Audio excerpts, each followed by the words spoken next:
And another thing is, a lot of artists, I know, like starting off artists, have sort of come to me because like, well, you seem to know what you're doing. I'm like, I don't know what the fuck I'm doing. Please don't ask me questions. I don't know. I just draw tits until they look like tits.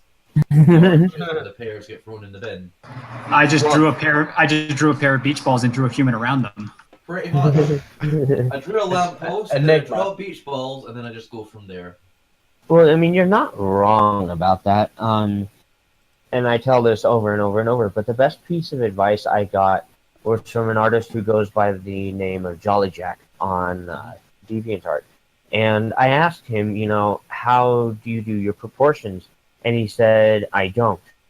He said, I draw it the way it looks right, not the way that I think it's right.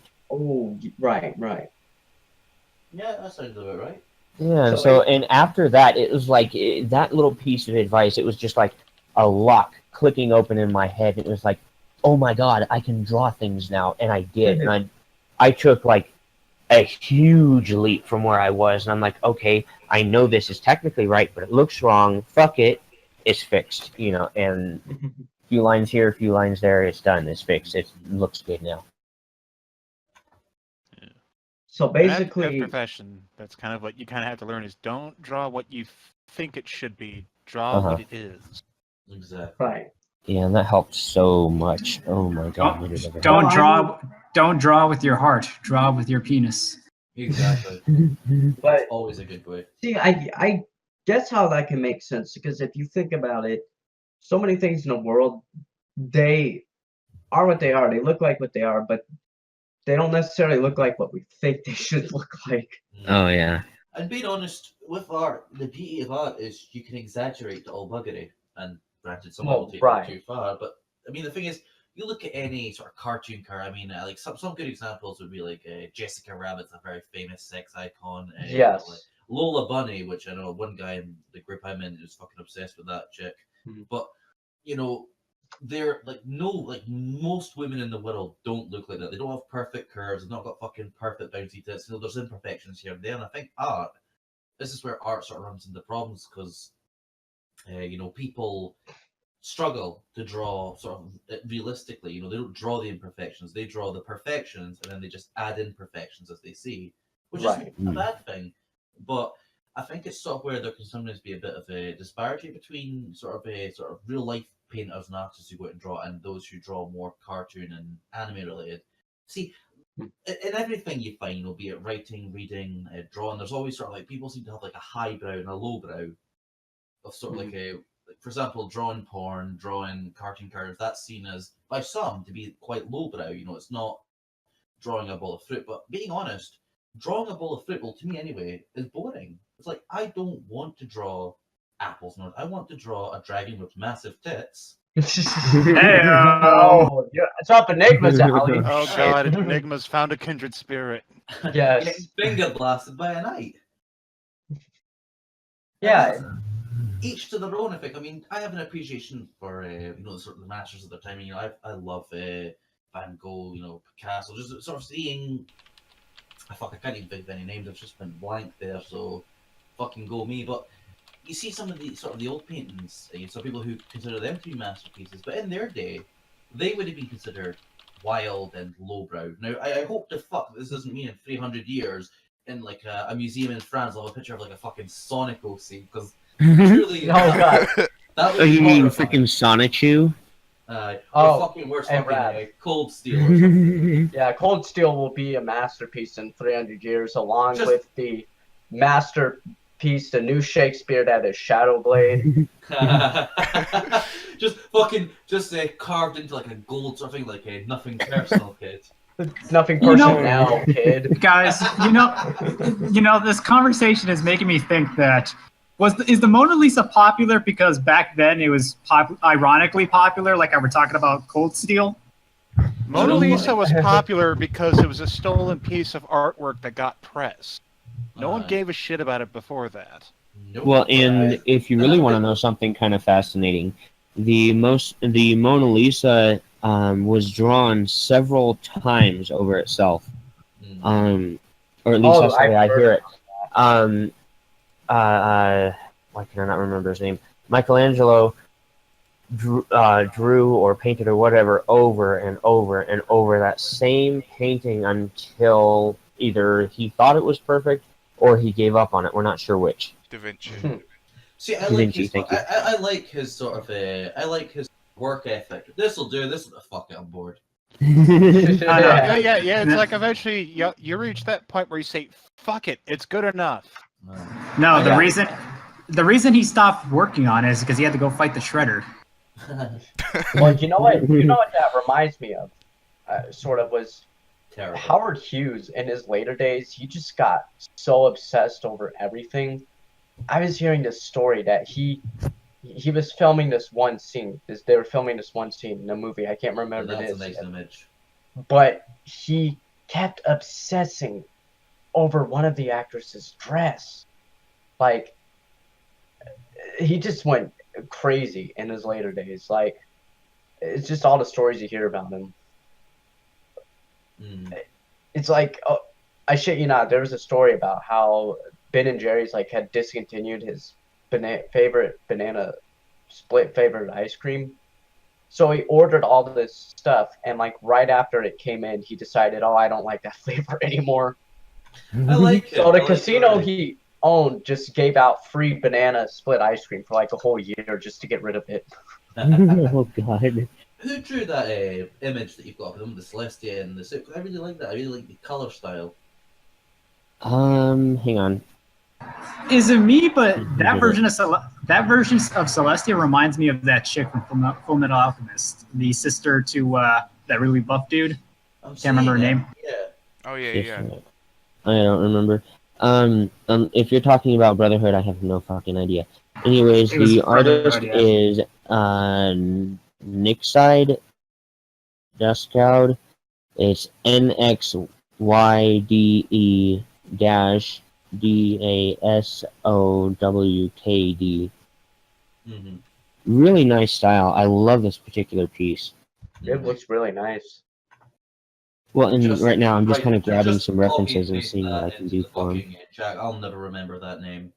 But that's something I like to do. Is I look at different art styles and I try to improve my own. Not obviously never copy and paste because to be honest, I could never fucking copy and paste something like that. But I look at the aspects, look at sort of the color style, which is something I've always struggled with, and I see how can I implement their sort of design into mine. And then what I end up with is like a bastardization of like different styles. Well, that's kind of what I did with Pudge Muffin style is, and what I do with all of them. I take the basic. Sometimes I'll actually trace the lines if I want to get more technical about. Okay, I want to do my lines more like. Then yeah, I will outright trace the lines themselves. But honestly, what I do is I put. I guess I impose my understanding of anatomy or at least what I see onto it, and then I create a system of drawing around that. Yeah. I mean, well, and once I find this other picture, I'll show you more in depth on that specifically. But honestly, sometimes using my method, I fail spectacularly at getting that method to work both on the front, on the 3/4, and least or most of all on the side view, especially. Because they'll use like a lot of artists use this like anime style where you cut the head into 3/4 and then you add, or not 3/4, but into thirds, and then you add an extra third onto there, like it's gonna help. Kinda. It doesn't really help, especially when the front view is usually altered somehow. And it's just not straight across the board. But guess what? We're actually way over in starting, so... And I managed to find that piece just now. Okay. Yeah. So what you're saying is it's difficult to draw porn when you've got a boner.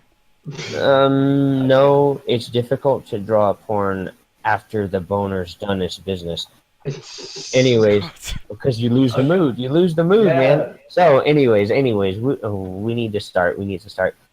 So, for everybody who's just now joining, Hello and welcome to Mugshots, where we're basically just a bunch of artists or very, very knowledgeable people gathered around to talk about specific topics while some of us draw. And today we have a special guest with us, somebody who I've wanted to have on to any of our casts again. We have Distorted Flare.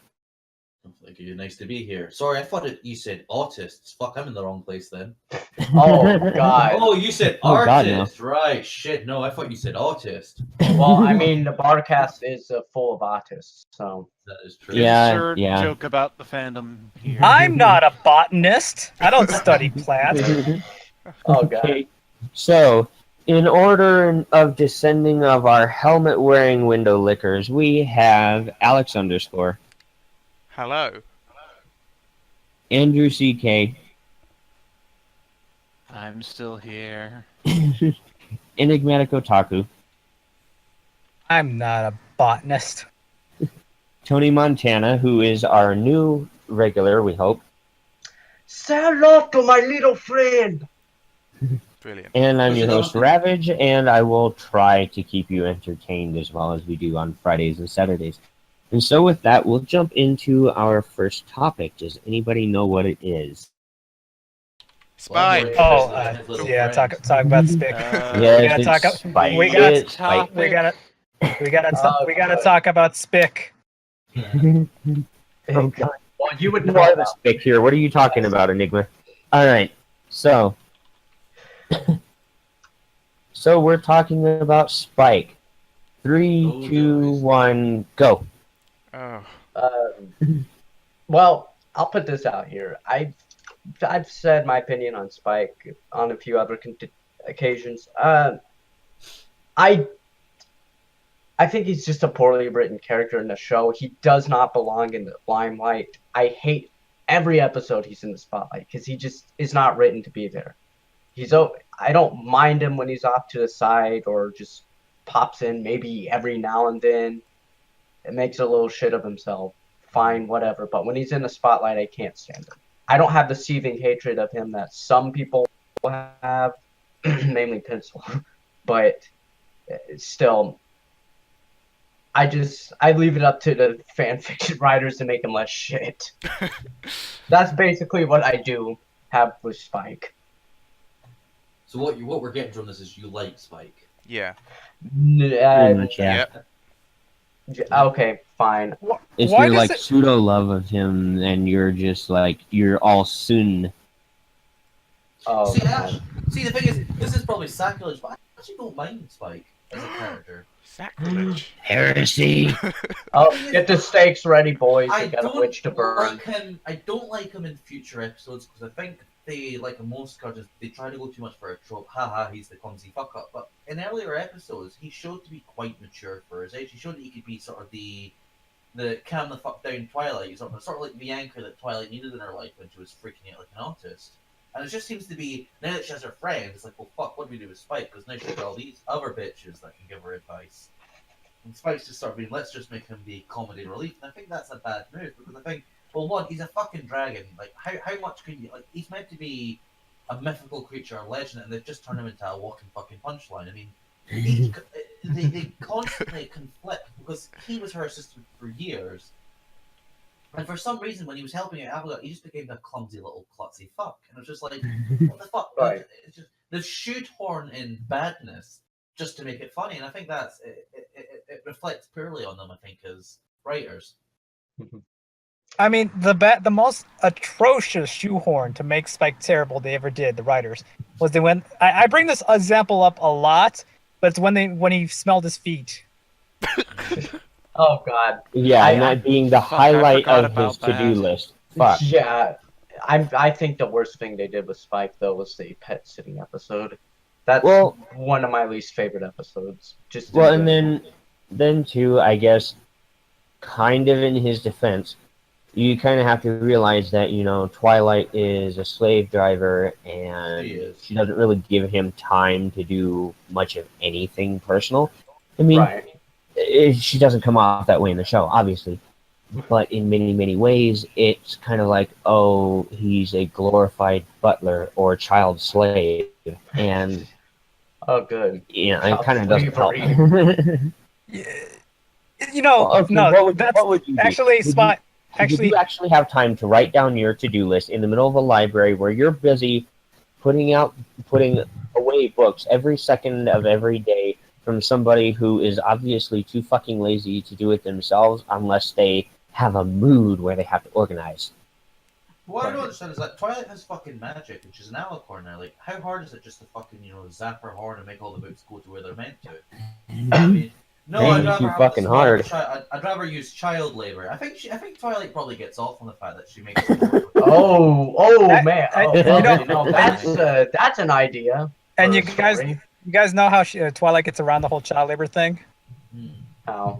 The reason she's not in jail is because she never gives them an allowance. You can't be arrested for child labor if you never give the children money. Exactly. Well, then that would just be slavery. It's just child slavery. Yeah, but let's be honest, that's not exactly frowned upon, is it? Given they took an egg, like Celestia took an egg and then gave it to Twilight like a fucking pet. Here's a sentient creature. Make sure to feed it and water it. I want to remind you guys that Twilight went off to school and came back with a tattoo and a baby. To college. Oh God! No! See, I also want to say that she almost murdered fucking Free because she turned them into fucking plants or something. Like, imagine if they hadn't been able to reverse that. Like, I think Twilight's father was turned into a cactus and the mother was something else. If they hadn't been able to reverse that, like, what if like turning into a plant had just sort of killed that sort of spark of life, and then when they came out they were brain dead? That's quite a good idea for a story. Attempted murder should also be added to her fucking list of what she's done. Like, yeah. But because she was eating Celestia's pussy, it was erased. All charges cleared. Exactly. She was like 5 years old back then, you fuck. So let's be honest though, how shit are Twilight? Okay, how Enigma, hold on. I've got to interject here. Enigma, do you even realize how young pimps induct girls into their service? As young as possible. Yep. Yeah, it's called Eastern Europe. No, that's America, dude. That's straight up here. That shit happens here in fucking... Oh yeah, I know, but I'm saying Eastern Europe is particularly bad about it. Yeah, Eastern Europe is particularly bad. I wouldn't know. I haven't studied Eastern Europe all that much. There's a lot of child trafficking rings that operate in there. Huh. I honestly would never have guessed. No. Am I a child trafficking ring? No, you're just in the window. You just got No, they tried to traffic you, and then, no, we don't want the ugly Mexican. Nobody come to me and say, we want the ugly Mexican, and then they drop him on a cactus. Oh, no, es demasiado feo. I feel like what Brian said, she was a child under the influence of magical... I love that. Oh, so basically, Twilight drank spiked punch. Got it. Oh, wait, wasn't that the thing? That was one of the things where Spike passes it and the punch. You go, look, the punch is spiked. And like, fucking hell. I thought that was that was a good joke. I'm not gonna lie. Why couldn't they? I haven't read that one yet. The thing is, no, it's in the show. It was in the episode. A lot of the cartoons, I mean, like Johnny Bravo, Powerpuff Girls, they had adult themes. They did. Rocco. They trusted kids were smart enough to understand. And if they didn't, then at least the parents got a joke as of now. And I think MLP sort of gone the same view. It just seems to be everyone's happy and no one really has any, problems. I mean, the only sort of things that I think I got a bit of bollocking from this in another, but my problem with MLP at the moment is that it just seems to be the characters make the same mistake, learn from them, and say, well, I really learned from this, and then go on to make the same mistakes again. And their argument was, well, people don't just learn from it the first time. Like, well, here's the thing: if I play with fucking fire and I burn myself, I'm probably not gonna fuck a bit with fire again, am I? Unless I'm 4. Like, these girls are meant to be like adults, and yet they're still doing fucking stupid shit. Well, hold on. They had a whole episode about exactly that. It was basically Hasbro's big "fuck you" letter to the fandom. We're gonna do whatever the hell we want with these characters. I actually really enjoyed that episode. People were getting very annoyed about it though, like in 90s. Oh, it was blog very post. it was very controversial, but I was on the side of thinking that was actually a really awesome episode. Well, it was a good episode. I'm not denying that. But what I'm saying is the moral ending to the episode sucked so horribly because it's like they're calling out all these, and I am going to call out Trekkies for this because they are probably the biggest fucking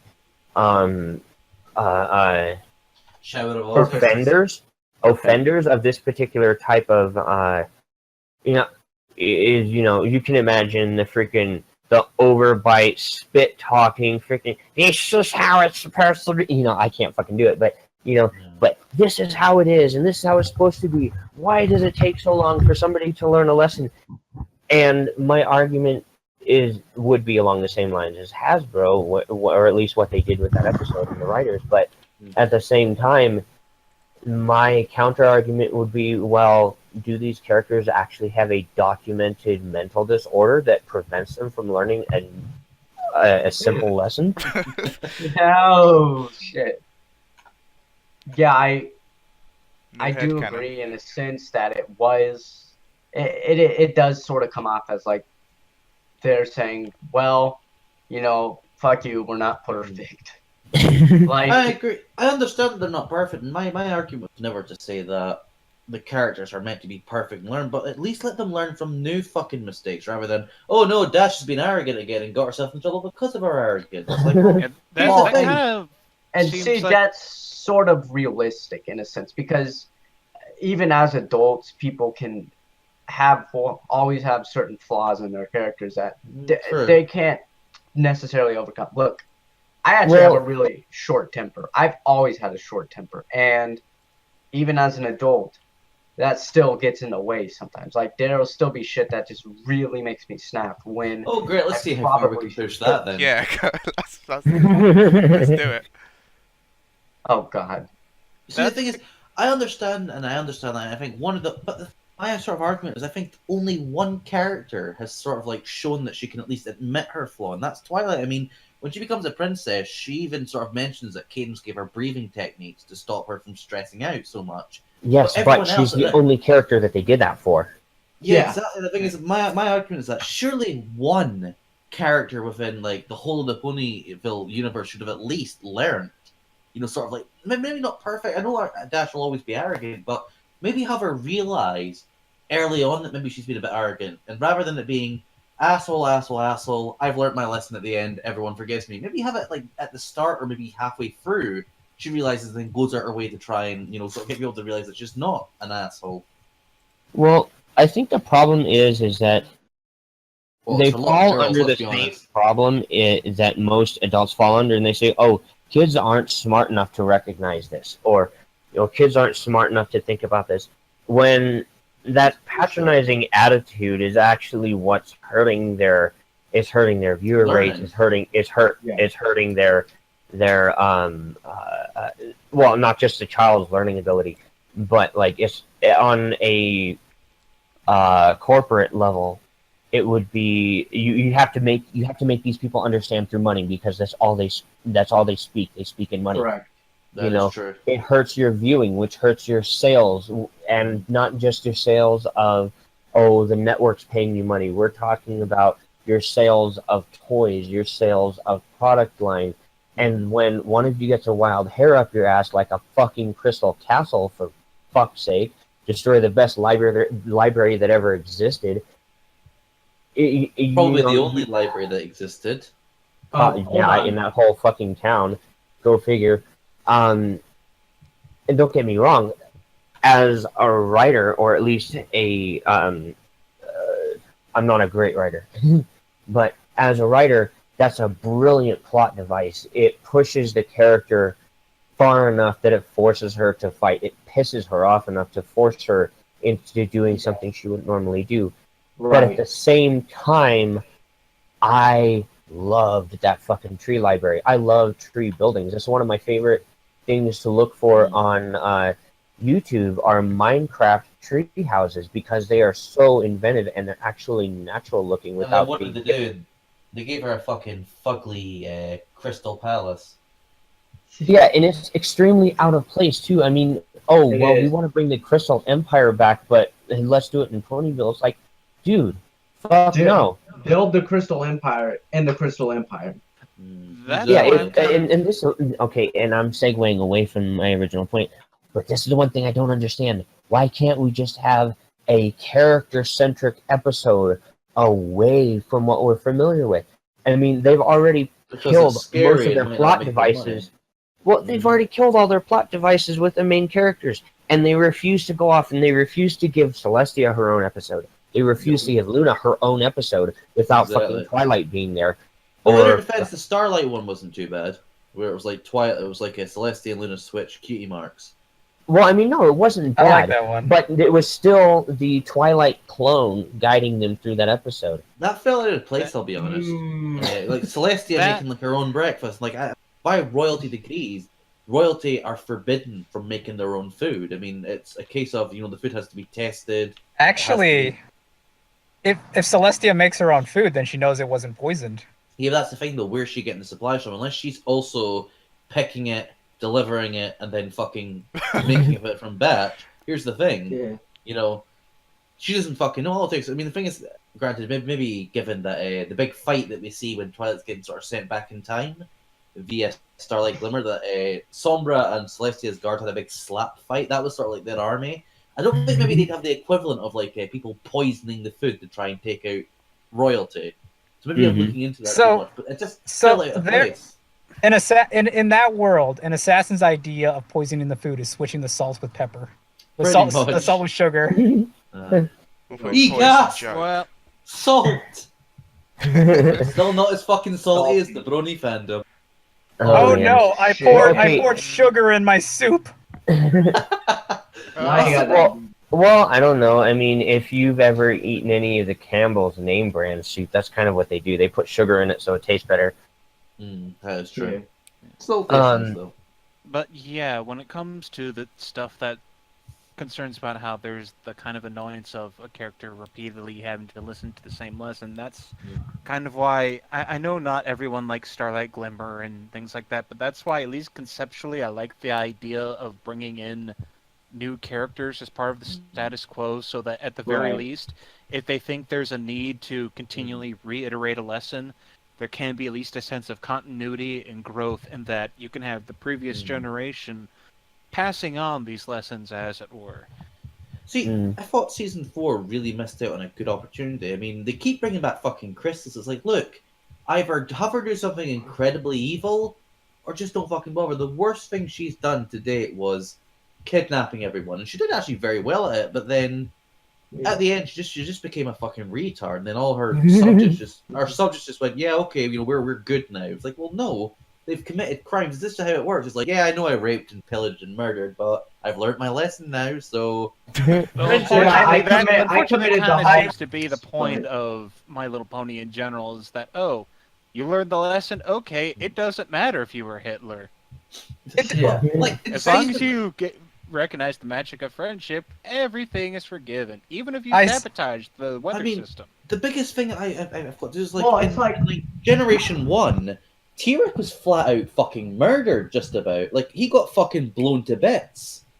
When you're thinking Sombra. Aren't you thinking of Sombra? Yeah. No, I'm talking about Generation 1 as in the original. From the 70s. Yeah. Like, you had, they had some really dark. I mean, you had a T-Rex who was flat out, he didn't have a shit about murder. I mean, he said that if Scorpius didn't, serve him loyally, he would kill Spike. Flat out, the original Spike. And trust me, that Spike was even more fucking annoying. Oh, God. We saw. Wasn't he voiced by the Hamburglar? You had Groger, a necromancer who could bring back the dead and had, an army of goblins. You had the the Smooze, which wasn't just one of Discord's pals. The Smooze murdered thousands of ponies by just suffocating them underneath. Well, he suffocated an entire forest and castle. Trust me, he got someone. That was really dark, but the thing is, it was still for little girls, but it showed them that there are people in life who are evil and have their own reasons for it, and they're not always redeemable. They're not just, a slap fight. I mean, the closest season... serious shit.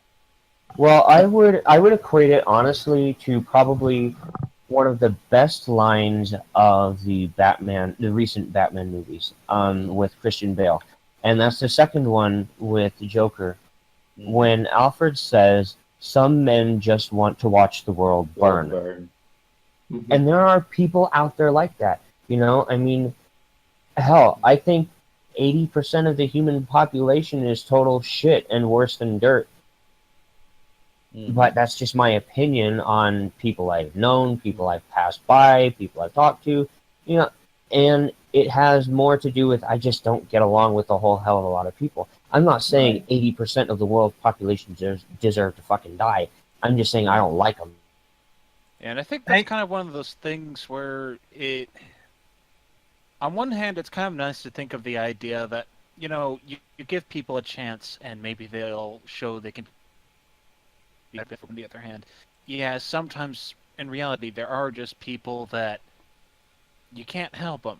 They're going to keep being shit no matter how many chances you give them. Well, thank you. Look, I've known people who they just, no matter what you did to them, no matter how much you helped them, they would just, no matter how often you tried to give them chances to be like, okay, but you need to get better, blah, blah, blah, blah, blah, or you tried to help them, they don't do bastards. Yeah, or they're just too far gone mentally to be fixed. Yeah, I've known family members like that, and it's really fucking hard to deal with. Yeah, and exactly. It's like, on one hand, it is nice to have that idea. Like, I think it is good that you impress the idea that okay, you give people a chance, and I think on some level there's a thought that people don't want to tell children not to trust people. Or not to forgive people if they make a mistake, but sometimes you have to also show when it kids. comes down to it, you sometimes just have that case where it just doesn't work. That was the original point I was trying to make. Sorry, I segued too far.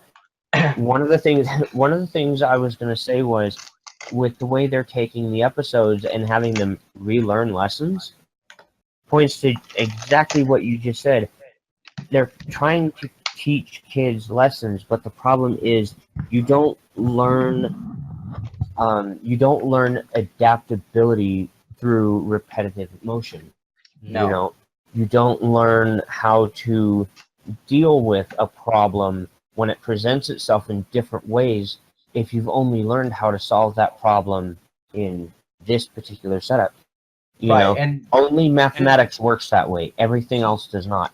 And if I were to also say biggest sort of no, please go ahead. Sorry. I'll try to keep it quick. But basically, when it comes down to some of it, it's like, yeah, it could be nice to have a TV show that sums up a moral and has it all presented in a half hour for the kids. On the other hand, it might be for the best that you have something that ends ambiguously so that, yeah, maybe it might not be nice for the moral guardians to look at. But on the other hand, it could work as something that, when you do things properly, and this is a show that, like, your parents should be watching alongside the kids should be able to turn to their parent and ask, like, why would things be this way? Why would they choose this thing? And maybe the parent doesn't want to have that conversation. They just want the kid to shut up for a little bit and watch the damn show. Unfortunately, isn't. This is sort of one of the arguments I've made in the past. Shows shouldn't replace parenting. It shouldn't be a case of sit there and watch that for 4. I mean, this is what to go off topic just very quickly is that this is what gaming has become.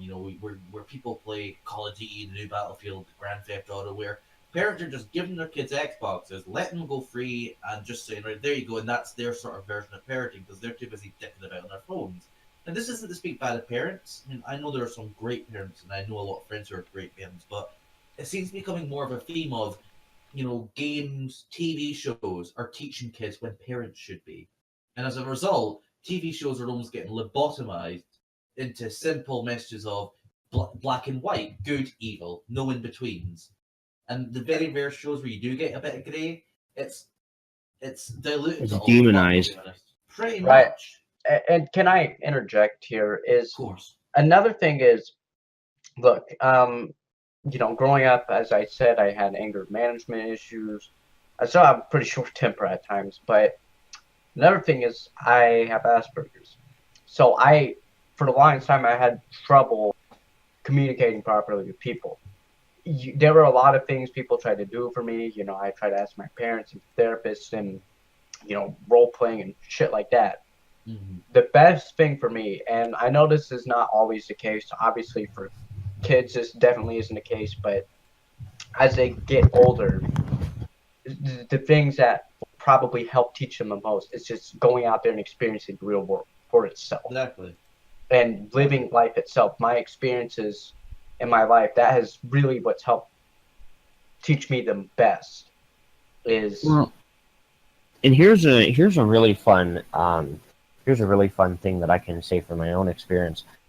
Between the age of 17 and I'm gonna say 22, I had to do the majority of my growing up because my mother in all her wisdom decided that it would be a great fucking idea to move us out in the middle of nowhere, took us out of public school, moved us out in the middle of nowhere, started her farm with her animals, with her stuff and all this, you know, her. And I love my mother to death, but what she did to us was incredibly selfish, and I'm still suffering from it to this day.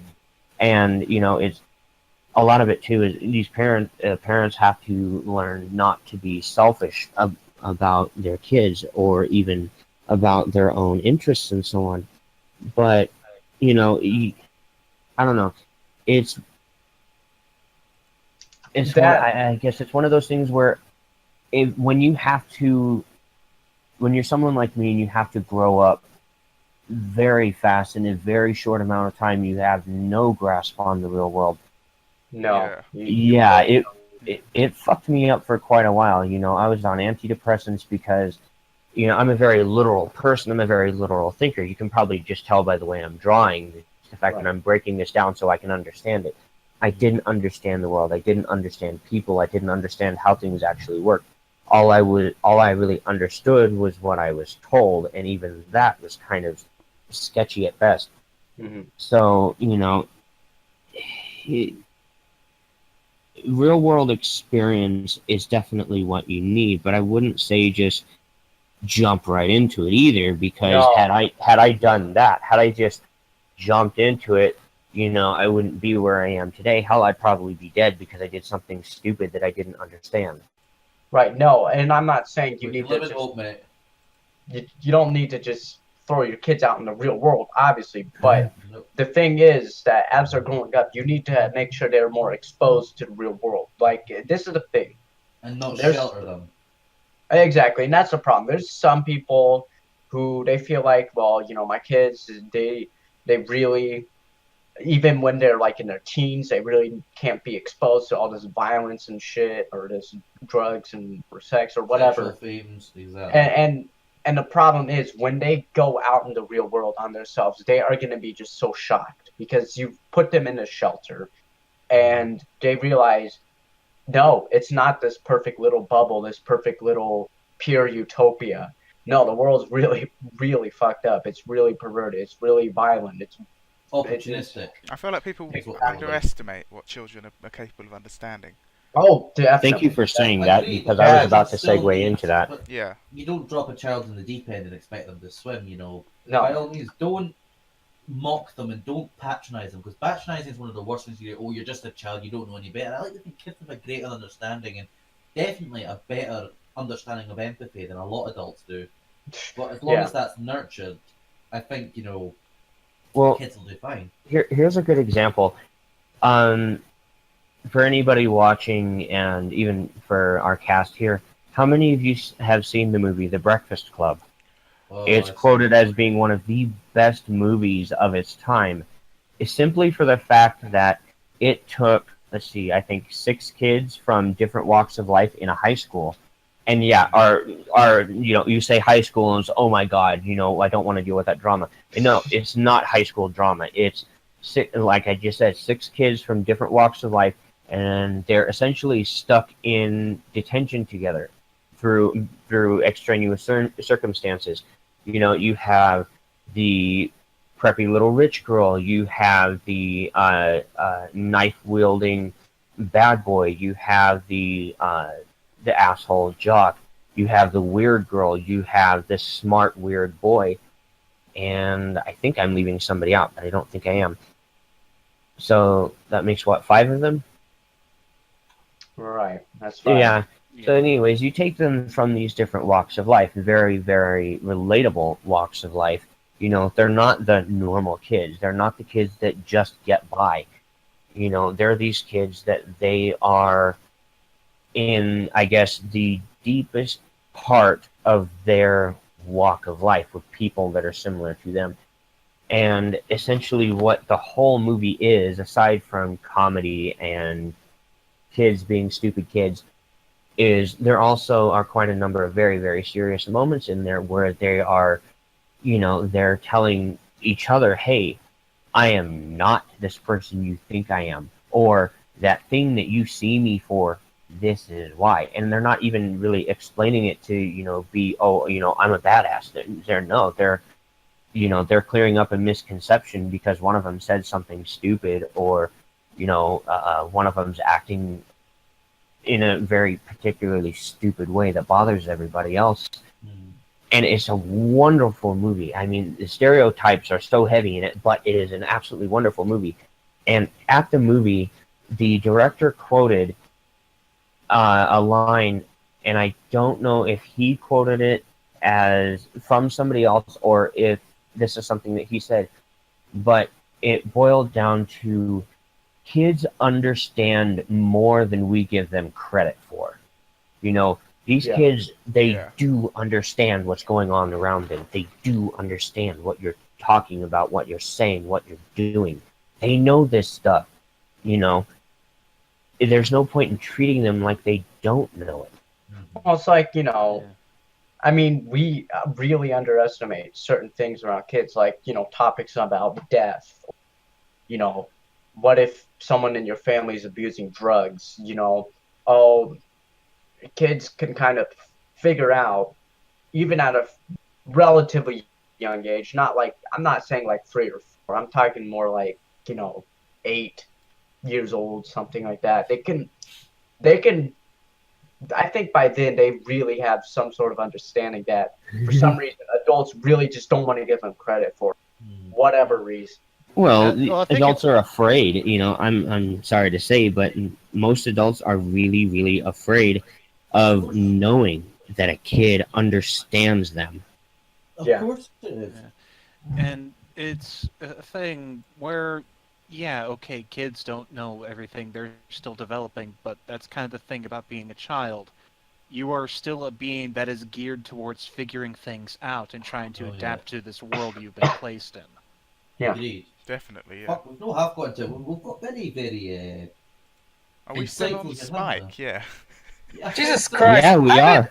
I've been standing here in the fucking sidelines trying to get a word in, but every time I tried, you guys turned all Dr. Phil with each other, and I'm just sitting here waiting for you fuckers to finally finish. No. Why would we finish? It's so much fun to interrupt you. Enigma just wants to talk about Spike. I was gonna say a smart joke when we were talking about the whole forgiveness thing, but every time I opened my mouth, I kept getting interrupted. Right, well, Well, I'm sorry that we had more important things to say than you. I was gonna say, thank you, Twilight Sparkle. I see the light. Now I only pillage and rape a little bit. It's just okay. All right, so I think we've been on this topic for long enough, and it's deeper than it really needs to be. True. So, yes, enough about Spike. So, to move on to another topic, let's see, what do we have in our suggestions here? Let's see. Tony Montana. Tony says, since most of you guys are either artists, writers, or both, do you guys draw influence or inspiration from things like movies, music, video games, architecture, or any other visual or audio form of media or art when writing or drawing? If so, how have they influenced your work? I'll start off just because fuck it, I'm the guest here, so fuck a lot of yous. But I think it would be stupid for anyone to say they don't pull inspiration from something, in like, be it movies, games. I mean, Chris, a lot of my inspiration comes from games. It comes from movies, it comes from anime, it comes from just day-to-day things in life. As a whole, I think it's more games I'm geared towards, and obviously cartoons. That's where I get a lot of my inspiration from, because it's always fun to sort of watch how they draw things. Oh yes. And just sort of go from there. I mean, I'm not like one of these people very insightful about art. I draw until I'm happy with it, and that's about it.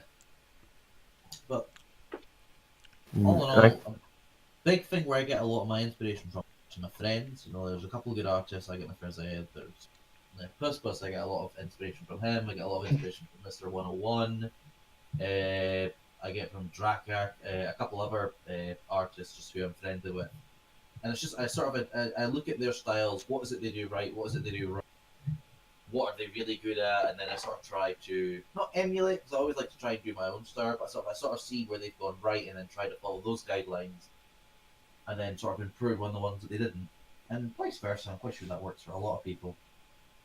Oh yeah. I mean, I know there's a lot of people, they've always said, well, my biggest influence on this was, maybe something I saw, or I've heard of people who they just listen to music, and through that music they just they get an idea to draw something or write something. And for me, I want to start writing. I'm a real fan of dystopian, and I kid you not, one of the things that really puts me in a dystopian mood or makes me think of dystopian is an architecture style called Art Deco. And like I'm a huge fan of that architecture style, but for some reason when I see it puts me in that mood for dystopian. Like well, you have to give more vivid examples. Okay, for example, have you guys, any of you guys played BioShock? Oh yeah. Have. A little bit. I played Infinite. I don't know about Infinite, but I know the first BioShock. Have you noticed the architecture? I drew Elizabeth once. Yeah, the architecture within Rapture. I think that particular architecture actually complements the feel of the game very well, because that architecture, there's a lot of sharp shapes to it. There's a lot of just So are you talking more like on the subject of like the cyberpunk type stuff that we talked about a couple weeks ago, or sort of? It's like Fallout type dystopia? It's sort of, it's actually hard to say. It's like a kind of Wasn't it more steampunk? No. Steampunk's very different from cyberpunk, from what I can understand. Or dystopian. It dystopian. kind of had like that 50s industrial era. And steampunk's more sort of futuristic, isn't it? But futuristic sort of blended with. Yeah. Right, but what I'm saying is, for me, here's a good example. Actually, I can find a picture right now. What I'm talking about is, I'm trying to write a story, and it's got a dystopian feel to it. It's sort of a mix between dystopian and cyberpunk, which I think they kind of complement each other well, depending on how you mix them. Here, I'm linking it in the chat. It's this particular building itself. And the reason why I say Art Deco puts me in that mood, I think, is because it has a very imposing architecture style. It's very bold. It makes itself announced, like, I'm here. Like a big dick in the locker room. Okay, here it is. It almost kind of looks like a cathedral. It's a big, scary building, but at least it recycles. Look at the right.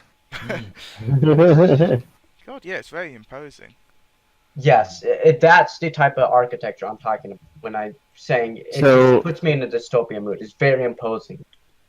So we're talking 1980s style futuristic. You can see it in movies like Terminator. Blade perfect Runner. one. No. I got one better. One a little simpler. Free Jack. Equilibrium. That Oh, sounds so Johnny familiar, but I Five. don't know why. Equilibrium. I loved Equilibrium. I need to watch it. I know the name, but I don't know why I don't know that It's a movie. great one.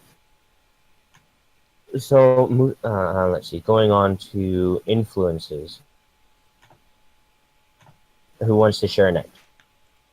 Influence. Well, I like Seinfeld. I guess I use lots of God interaction. I Oh, use God. lots of interactions from Seinfeld in my work. We're not surprised you plagiarize. Okay. Oh, God. Well, you know what Nice. I find particularly inspiring? Huh.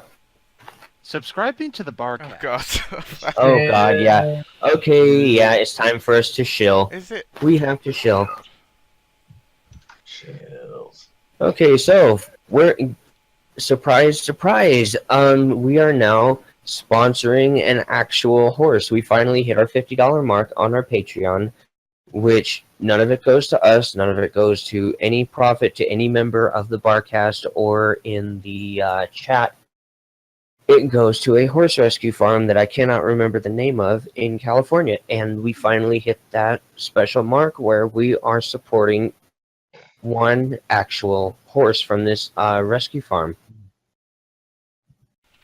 So So- please give money to it. You can go to the Barcast Patreon and give money, and it will go to an actual horse. Which You may or should may be a not good be person. named Big Mac. Yeah. And I am not joking.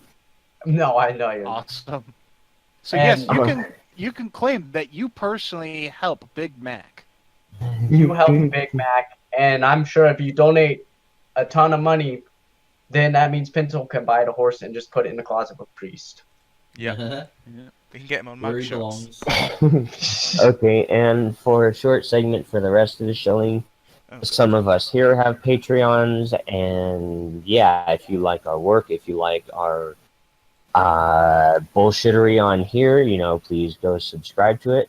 As far as supporting mine right now, mine is used more specifically to keep this stream going. Mm-hmm. Hang on. Alright. Sorry, I gotta sneeze and I gotta kill I'm it. gonna take a breath. It's too much shilling in one go. No. I had to sneeze and I was hoping it would come out and it didn't. Oh. So I stopped entirely. Anyways, Use a Q-tip. See, Okay. fuck you. for my Okay, Patreon, so I anyways, always- no. All the profits that go right into my Patreon right now are paying just for this stream so that I can continue to stream my art for you guys while we listen to everybody, while being able to be connected to multiple other artists. So if we get more artists on here who are comfortable with streaming and so forth, then you'll get to watch them draw live as we talk about particular topics and answer questions and so on. Donate So- to Tinkerbell's Q-tip fund. Fuck you. But guys, just remember, don't donate to Enigma. He already gets enough money from Wall. Yeah. Fair enough. Don't listen to him. Okay, Where so were we before the shills? back, before what the shows we were on inspires? inspiration, and So I'll say what actually inspires me. Not that donating doesn't inspire me. It does sometimes. But yes, when it comes to inspirations, there's lots of things. I mean, like obviously there's various kinds of music, movies, whatever comes to mind. But I would say when it comes to the kind of aesthetic that has kind of spoken to me the most, it's stuff that tends to have a blend of fantasy and sci-fi. Oh yeah. Not just stuff like Star Wars and all that, though that definitely works, but I think there's kind of something about that blending that kind of works because in a way it kind of has to do with what the nature of what is kind of associated with those two genres tends to be. Hi, What's Kitty. that? Someone So has a cat. when you think of fantasy, basically fantasy it's often what is it that we have built up upon in our past? When you think of fantasy, you think of gods, magic, things wondrous and unexplained. And sci-fi, after a fashion, does kind of dip into that a little bit, is because there are things that are wondrous and unexplained about the universe, but it's also about figuring out how things work, breaking down what was once considered magic into a usable form. Things once, completely unknowable into things that can be quantified. It is the future that is ahead of us that we can maybe, hopefully, at some point understand. And I think when it comes to that, the series or franchises or whatever that have helped me the most with finding the appeal in that would be the various Xeno games made by Tetsuya Takahashi, like Xenogears, Xenosaga, Xenoblade. If you look at the aesthetic in some of it, I think you might be able to see kind of some of what I mean. I'll post a couple of pictures. But you get kind of this aspect of something that it feels like it is something that could belong both in fantasy or in sci-fi. And yeah, I can understand. I can see that definitely. And I get what you're saying, because in a sense you can think of sci-fi in the way you described it as sort of a fantasy. I mean, hell, if you think about it, if you take electricity, it was probably at one point considered magic if you would show it to people in the past. But I mean, it's honestly, I think there is a lot of crossover between the two. There's certain, stories, books, movies where there are, I think you could adequately say there's elements of sci-fi and fantasy just being put together. Yeah. Well, I honestly can't say I had any particular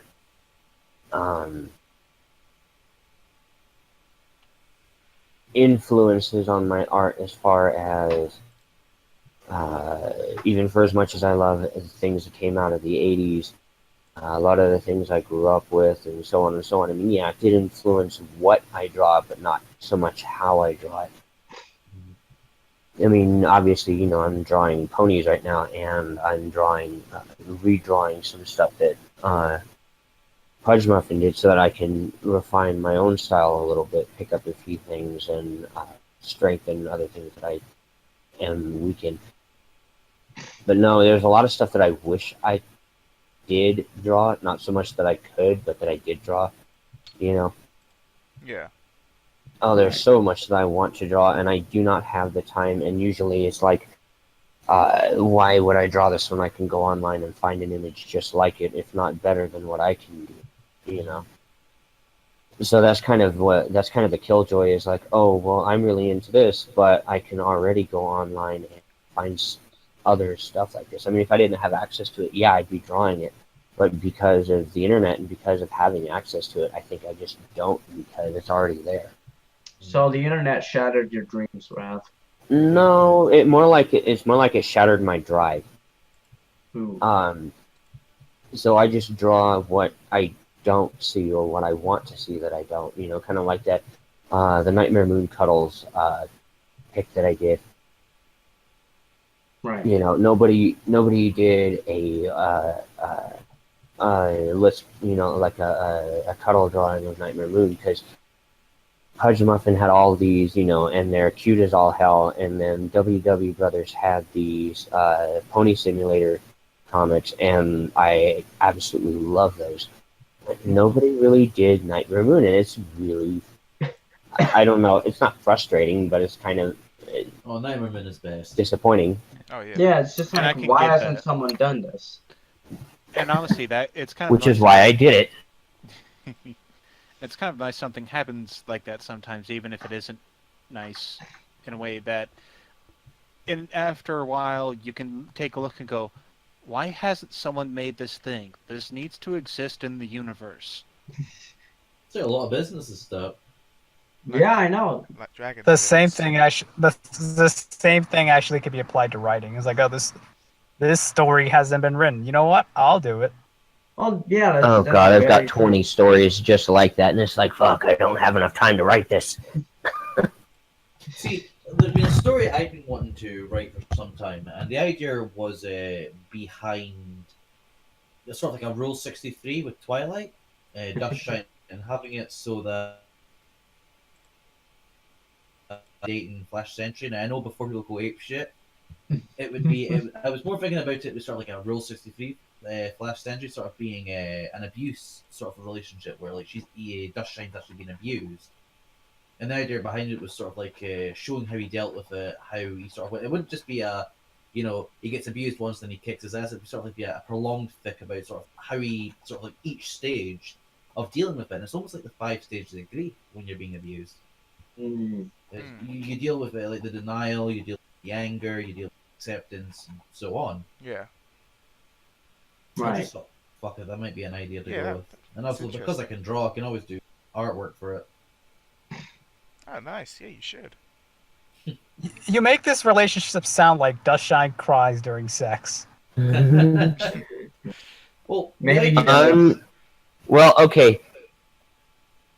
That I find mildly offensive, but at the same time, I know it's still supposed to be a joke. The whole crying during sex. Because Pencil had Pencil had to explain this to me the first time that we met, and we went up to the sports bar and at the Hyatt Regency, and I was asking her about a few things because my ex wasn't entirely truthful to me, so I had to ask her, okay, why did she do this? What does this mean? Blah blah blah. Because first and most intimate experience with anyone like that, so. And so at one point I gave my ex what is called a crying orgasm, and that is basically that she, I guess, either orgasmed so hard or so many times, because it was many, many times. Thank you. Sure it was. I'm not joking. I love how you humble brag there. Yes, it was many times. Yes, it is many, many times. Yes, I will humble brag all day long. I can go for hours. But no, I was just fingering her. Anyways, Ravage, anyways. Kanye West 2.0. I too can get ravished for a while, but let's wonder if it's and then. Fuck off. I am not black. I am not black. So, anyways, I am not black, and I am not God's gift to the world. So. Oh, trust me, we're one fucking aware of that. So, anyways, yeah, no, it's called a crying orgasm, and it's basically an overflow of emotions, and that adrenaline and endorphin rush you get from the orgasm is just what tipped it over for her. And so yeah. But men don't have emotions, mate, so... Oh yeah, no, apparently we're emotionless monkeys that fling shit at each other just for the fun of it. Yes. Yep. Fucking world history 2.0. Tumblr taught me that. Okay, I think it's honestly time to move on to our next topic. So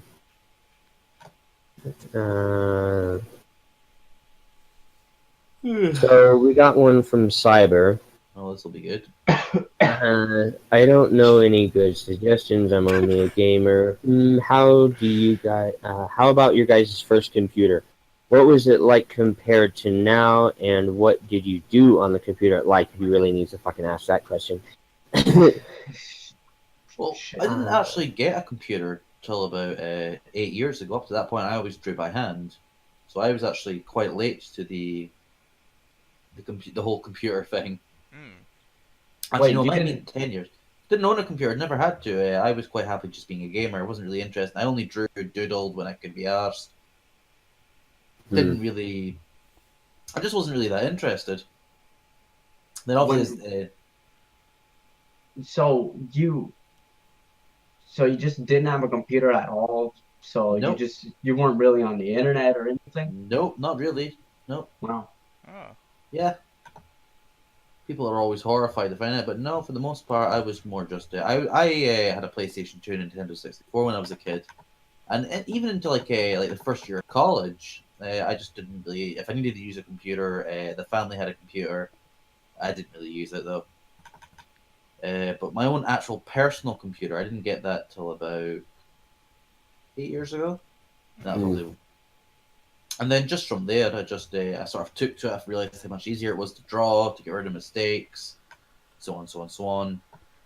Oh yeah, and then there's the learning curve of having to relearn how to draw on a computer because it's not the same as on paper. No, that is true. I must admit that, I mean, I was quick to pick up. Obviously, my art style was never as good as it was on pen and paper, but all in all, I'm quite happy with the work I do. Yeah. And now you've got one, you can be here with us. Hasn't it all worked out? Yeah. Exactly. Well, assuming his laptop doesn't fry when we show him how to use the OBS Studio. Oh. I think I've got a 980. Oh wow. This is actually quite a powerful laptop. It's a 980 NVIDIA. It's like 4K, the whole lot. Jesus. Nice. Yeah. A lot more powerful. I'm still trying to build up to a 2K desktop machine that I can do everything with.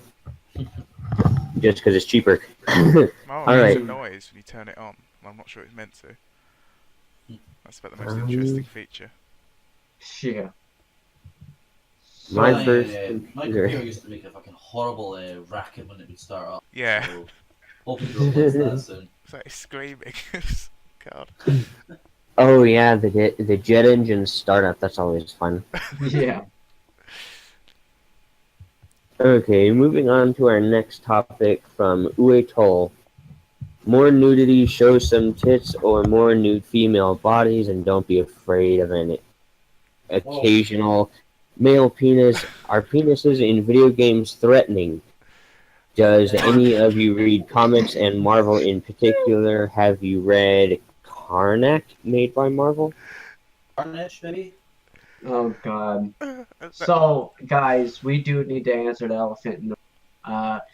Are penises in video games threatening? It's particularly male penises. No. I mean, I mean, I'm bisexual, so no. The most same. the most threatening penis I ever encountered in a video game was the final boss of Dante's Inferno, where literally the devil, while you're fighting the devil, he has this huge fucking flopping penis just flopping everywhere as he fights you.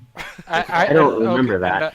I will say this: I've never played the series, but I know that in Persona there is that one summon that's like basically a giant penis on a chariot. Oh god. Nice. But well, I don't know. Speaking of Dante's Inferno, you're talking about a flopping penis, you know, as a final boss. Fuck, what was it? The second or third boss that you had to fight? Fucking her nipples opened up and started shooting things at you. Fuck. That was Cleopatra. That was Cleopatra. Was that actually the Cleopatra as in the Queen of Egypt, or was it just like someone named? Oh, fuck. Yeah, it was supposed to be Queen of Egypt turned into a demon. Yeah. I always found like the Dante, this whole idea to be ridiculous. It's like, you know, all these things are sins. It's like it's human fucking nature. It's animal fucking nature. Yeah, she represented lust. I don't see any fucking lustful bears in fucking hell. So what the fuck? Well, maybe they're there, but you just haven't gotten there yet. No, it's like no. See, here's the thing. Here's the thing. To Catholics, animals are like gingers. They have no souls. So then, how sinful were caves though? Because when caves died, they were obviously in hell. I don't know how hard I want to slap you right now, but I'm pretty sure it's pretty fucking hard. Okay, well then just rate. But enough about your dick. Uh-huh. Well, hey, at least I could knock you out with mine. Okay. It's great to talk about, but don't try and force it down other people's throats. Yeah, you get in trouble for that. I should know. For every time I fucking got my dick out at Tesco, I'd still be banned.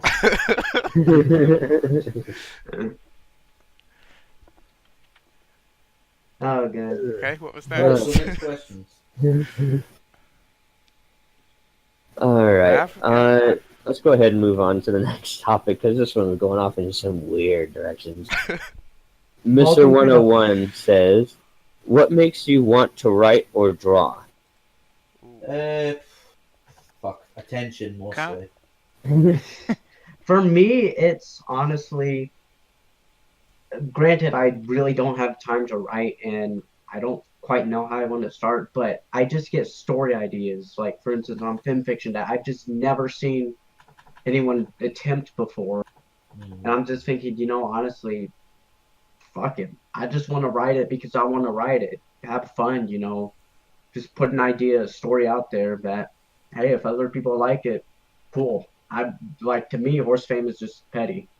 Yeah. Yeah. What Montana says, however, added as well for me is the praise, and I see criticism. I wish to improve my work.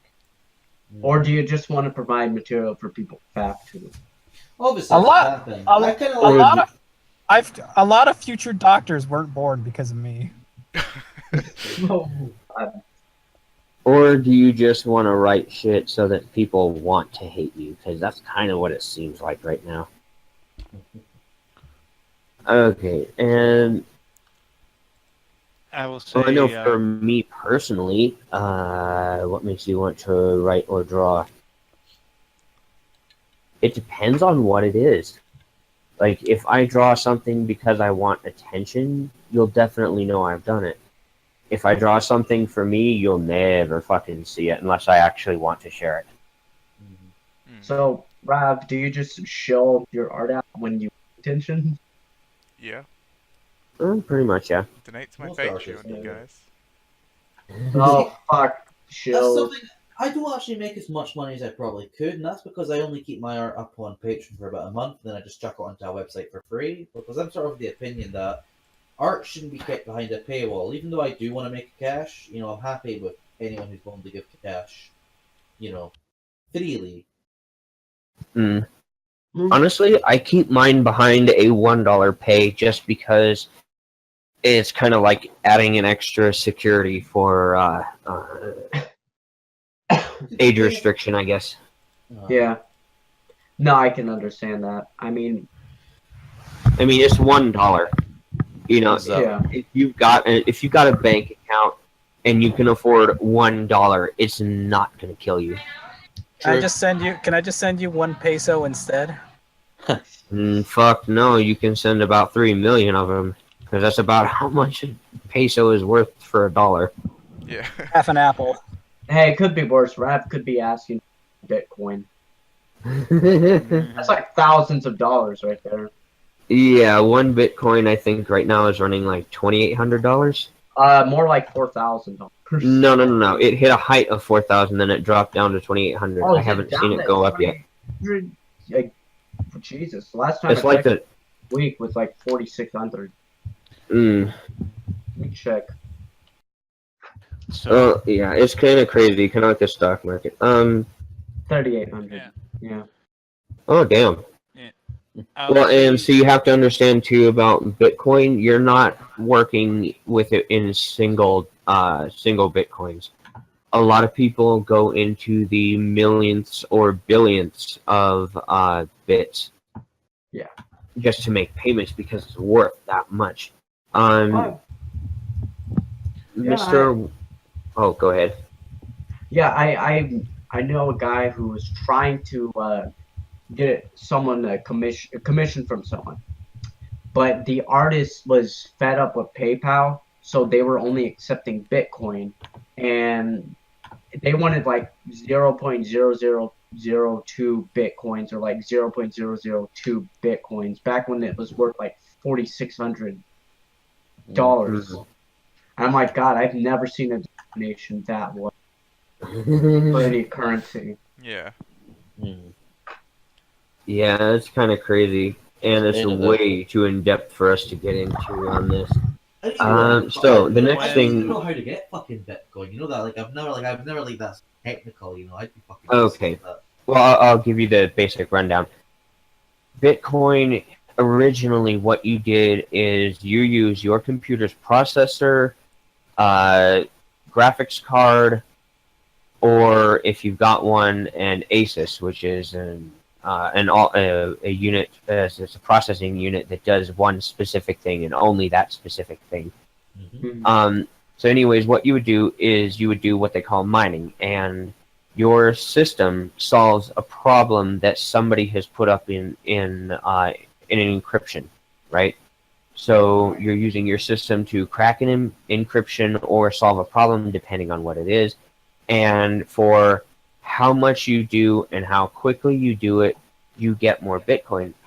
I know this because my roommate had one, and she at one point had 600 Bitcoin on her hard drive back when it first started, and they lost the computer. So if they had it now, she'd be fucking loaded. Oh, dude, she'd have millions, probably. I know. I know, it's so sad.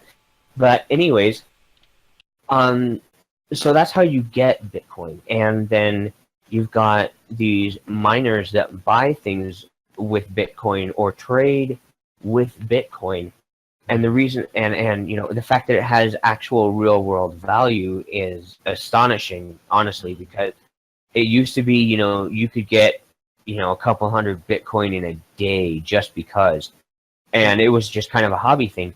Well, now people are getting into Bitcoin, or rather cryptocurrencies, because that's what they're doing. They're coming out with more and more currencies based on solving encryptions or algorithms or whatever you want to call them. So my question is, how do you actually trade in? How would you trade in Bitcoin? Let's say you have like 200 Bitcoins. Who do you give it to get cash from? I mean, they have different vendors that you can look into. Some people trade straight over for cash. There are not a lot of people who do.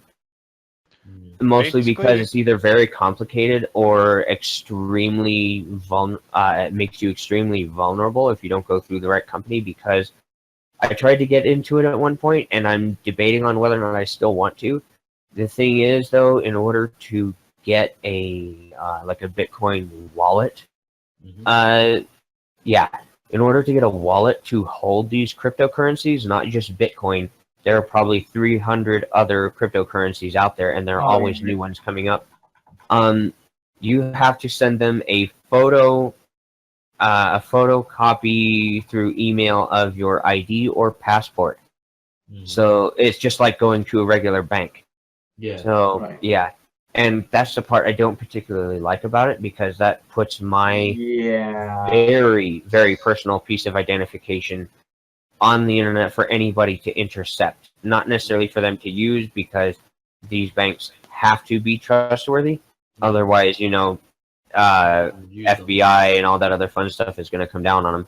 But it's like an online bank, and there are people who they use it like the stock market. So you buy low, sell high, and stuff like that, and they make a pretty decent living off of it. I think a nice kind of pithy way to put it is, how do you make money off of it? You sell it to people who find value in it, like any other currency. Well, and it's kind of like working an hourly job, except for you are slaving out your computer to solve these problems. Or you can just do the buy, sell, and trade with the coins, and you can actually make a decent living off of it, but you have to spend a lot of time on just that. Right. And Brad, I want to add in here. I know you mentioned mining earlier, like your mate, she was mining Bitcoins or something. I've heard people say, isn't that like sort of an illegal practice or something, or there's certain methods that are illegal, or... What do you mean? Well, I've heard like articles of like, you know, governments trying to crack down on Bitcoin mining or something. Oh, no. See, the problem is, and certain, it's more so that the people on Wall Street and bankers don't like it. The reason why they don't like Bitcoin as a currency is not because it's not because it's what's the word I'm looking for? A threat? The what? A threat, maybe? Like, is it maybe a threat? Yeah, it's a little bit of a threat to them. The reason why is because, unlike a standard currency, like what any country uses, it's not centralized, it's decentralized. Right. It's impossible to hack, or at least rather impractical to hack any kind of a Bitcoin or a what they call a blockchain, because it would take centuries on some of these things because of the algorithms they use. You have to have the key code. The reason why they don't like it is because it has value, and because they cannot control the value of the Bitcoin. So it does not go through your bank. It does not go through these it does not go through the hands of people who like having money in their hands. So they don't like it. They tried to shut it down for a while, and then I guess there's some kind of a Supreme Court case basically shut down that whole thing. So they can't make it illegal unless the government comes out, unless the United States, unless the President of the United States, the President of Russia, whoever, comes out and says this is illegal, you're not allowed to own it. Until somebody does that just out of pure spite, because there is no actual reason for it, there's nothing anybody can do about it, really. Good. Okay, so we'll move on to another topic, because this is really getting into techie, and this is supposed to be art. Welcome to the Artcast. well, welcome to Bitcast. I've only fallen I asleep hope 3 not. times. How can I make money off of my Dogecoin? I need to make money off my Beanie Babies. You could probably do that. Okay. So the next question from Mr. 101 is, do you have any specific ritual when you sit down to draw or write, like listening to a certain genre of music or watching a show or film? No, I'll be honest. It depends, honestly. Most of the time, no, I'm just horny. I knew it! You draw with your penis! Yes. Oh, there's a woman who paints with her tits and a guy who paints with his dick, so yeah. It's entirely possible that he just gets hard and whacks it against the keyboard. So basically, Priest is right, then you just stick your dick in a paint can. Yeah. Oh, I don't know, yeah, I just got this... I got this image of just walking up to the keyboard, penis between your thumb and forefinger, and just wiggling it back and forth. Whack, whack, whack, whack, whack, whack, whack, whack, whack. Oh, look. Oh, God. Oh, look. A 3,000-word story that's really popular. I'm sure there's probably someone on the site who could do that. Probably. Oh, man. You'd have to turn the sticky keys on. Not that they wouldn't be, but the literal sticky keys inside the computer settings. Because unless you've got like a double dick or something, you can't do shift and a letter at the same time. I couldn't keep it up long enough to do a 3,000-word story. I have to do it in multiple sittings. Just take Viagra. You gotta improve your stamina. Yeah. Would my balls have to be used to press the space bar? God. Dick words. You better hope you're not writing a whole bunch of really short words like A, to, C, the, and, because you'd be jumping while you're jerking yourself off. Oh, God. Okay. Next question. How long does it take you to plan out your story or the piece of art that you're drawing? Usually it's done in about an hour. It's just like, right, what do I want to write? Or what do I want to draw? Well, I like that. How will I draw it? I like that. And then that's pretty much it. There isn't a massive process to it. Usually... Yeah. So you're sort of an out of the blue type of person then. Pretty much. Usually I'm masturbating once again. Oh, God.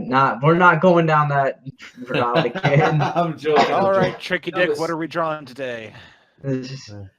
What is it, boy? What is it? Have you seen something? And then just sort of lead the way to something good. I see dragon titties. Right. Oh, a dragon with big tits. Well, good find. Good find. Enigma, I think we found your soulmate. Down, boy. I'll play with you later. Didn't you already draw Ember like that? I think you did. No, it wasn't me. The only person on Ember. Not that I fucking remember anyway. Was it 101? I think maybe it was Mr. 101. I think he drew Ember. Oh. He's quite good at drawing dragons. We gotta get him on here then to draw some dragon tits. You should. We will, hopefully.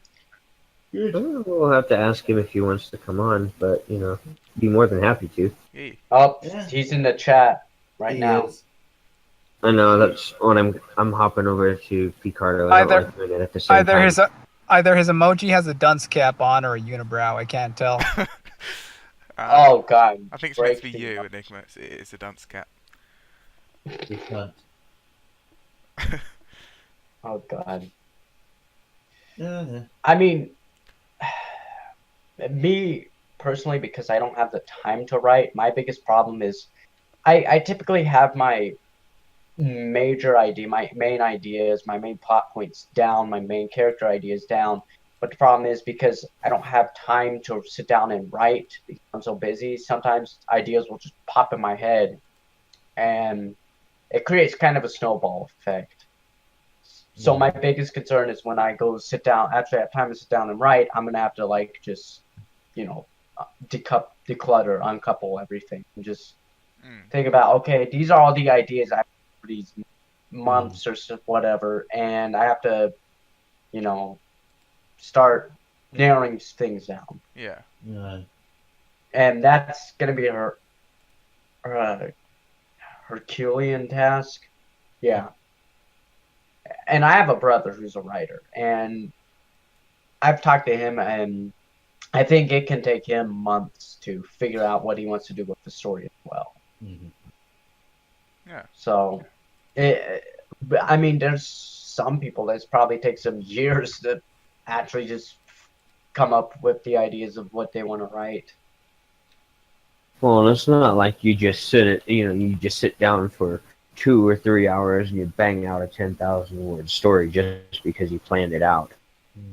Oh yeah. Right. No. You, Because it may look nice in your head, but when you actually write it down, it can be way different than what you expected. Yeah, Well, what's and made kind of sense an- in your head, you realize becomes a disconnected mess when you actually try to make it reality. This is a lot of stakes here inside my head. That's probably sort of how it usually goes.